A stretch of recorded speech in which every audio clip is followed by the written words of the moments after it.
So you guys may remember when it first came out, I absolutely hated Halloween Kills. I really did. But recently I've decided I'm going to rewatch the film, see what I think of it all this time on, since we've got Halloween Ends coming up. So what did I think on the second time watch? Do it! Do it! Do it! But before we get into it, let me know your thoughts, your current thoughts on Halloween Kills. Have you watched it since? I know a lot of people agreed with my video back then, a lot of people didn't. What are your thoughts on the movie? This time I had a much better time with it than the first time. However, I still think this is a really bad movie. So this time, the main thing that stood out watching this in bad things is the dialogue. The dialogue is absolutely shocking. This town are bloody nutters. This town are absolute mad lads. They're just literally, every word they say, Michael Myers is on the tip of their tongue. They're all obsessed. Every resident in Haddonfield is obsessed with Michael Myers. There isn't one that isn't. Now I understand, yes, he killed 3 people back in the day. Yes, he's back. But they overdo it in this. And that's the main issue this time. I actually would say this has some of the worst dialogue in any film of the last 10 years. And I'm dead serious there. And that's a real shame, but I think it's a real honest claim. The dialogue, man, is a load of old arse. And they were brutally attacked by this stalker who had a power beyond any mortal man. Evil dies tonight. Michael Myers has haunted this town for 40 years. Tonight we hunt him down. Evil dies tonight! Evil dies tonight! All right, evil dies tonight! Evil dies tonight!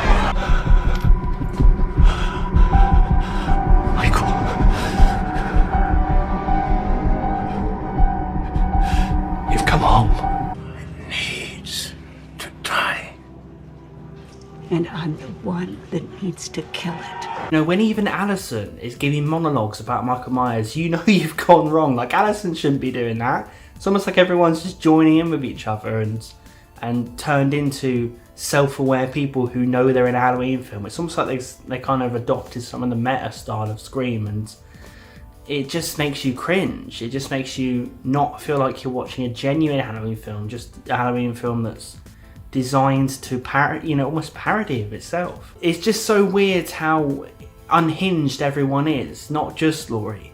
And, you know, everyone in this hospital is so unhinged and so dangerous. Tommy is dangerous. He's running around with a baseball bat like some kind of nut job. You know, and he's screaming, "Evil dies tonight," and everyone's riled up. I'm like, I'm more scared of this town than I am of Michael. I'm scared for Michael. They all act so irrationally.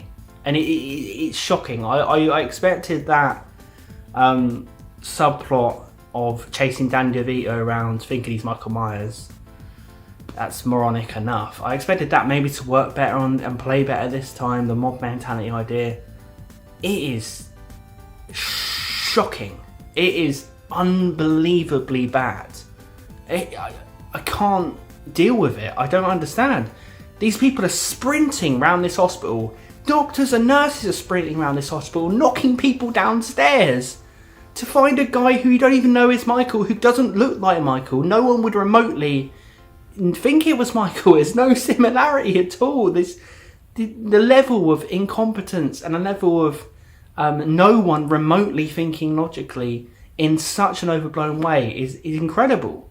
You know, it's incredible how we're told to buy these characters would be like this. But there were actually some things I liked this time around, and that's what I want to talk about now. So I actually, if people are going to shoot me for this, the same way that I didn't actually mind Tina in Halloween 5, didn't mind her Halloween fans, sorry. What the hell are you talking about? I didn't mind Judy Greer as Karen in this. I didn't mind Karen. Karen's the only character in this film who's acting sane. She's the only sane character. She's the only character who acts with morals. She's the only character who acts with thought. You know, I've heard lots of fans saying Karen's terrible in Halloween Kills. Karen's so bad. For me, she's the only likeable character. Obviously, she tries to help that guy not be hunted down and killed. And that makes me like her, that makes me sympathise. She's got empathy, she's kind. She finds out that obviously her mum was right, and then she feels this great desire to look after her mum and her daughter. She's the only normal person in this film, one of the only normal people. You've also got Lindsay, who's one of the only normal people in the film, and she was very, very good. I really, really hope we get to see more of Lindsay in Halloween Ends. I think Lindsay was really good in this, really great. Really great performance. She has some of the best scenes in the film. She's a rational thinking person, you know, and she has a wonderful scene. There is a wonderful stalking scene in this where Michael is stalking Lindsay. I forgot about this scene. I absolutely forgot. But it's great. It's a wonderful scene. You know, I didn't really remember Halloween Kills having any wonderful scenes. This is first class. This is up there with any scene in the franchise. Michael stalking Lindsay through that field with just this subtle, low, thumping score. And just, you could hear a pin drop otherwise than that. Lindsay running behind trees, you know, trying to cover up her mouth so Michael can't hear her. Michael scoping out the situation. That's so enclosed and tense, and that's what you want from Halloween. This is some Halloween stuff. It's frustrating because they should have. This shows that they can do it. They can do suspense. This is probably the only suspenseful scene in the film, but it's really great, you know. And I hope that Halloween Ends they actually decide to go with suspense, I guess, and just get this bloated, crazy, bonkers film out of their system. To be fair, I did actually enjoy seeing Michael Myers do some kills in this, and more than I did when I watched it the first time. I actually think the kill where Michael kills Alison's boyfriend on the staircase is brutal as hell, and very, very dark, and very, very affecting. But I wish that was the only really brutal kill in the film, or at least one of the only. Now, I've heard people over the years say, oh, Halloween 6 is just brutal kills. Yeah, but it's less than this. You know, Halloween 6, for me, the kills stand out. Yes, it's known as one of the most brutal Halloween films, but for me, the kills stand out because they're not every 5 seconds. This has so many kills. This is just Michael going around like an absolute mad lad, door to door, dropping people, kids ticking people off, and it loses its impact. You know, if this was just one of the brutal kills in this, and Michael's so, you know, heartless to Alison's boyfriend, it would have stood out more.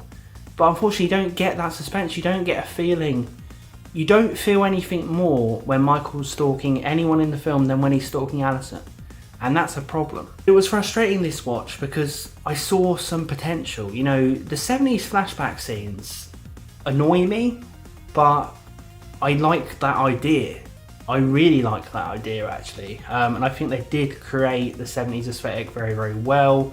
I feel like the idea they were going for with this young policeman accidentally shooting his partner is interesting. He blames himself, but Michael looks like an absolute tit in these scenes. You know, he comes out of the house in front of the whole police force like some kind of caught kid who's been naughty, and then he gets beaten down by the police like an absolute loser, and it just is, you're showing too much. They show Michael too much. They show him in weird situations that make him look odd, but then now and again they do a fantastic scene like that Lindsay stalking scene, which is glorious, or do a fantastic kill scene like when he kills Alison's boyfriend, or just certain moments where they show him, you know.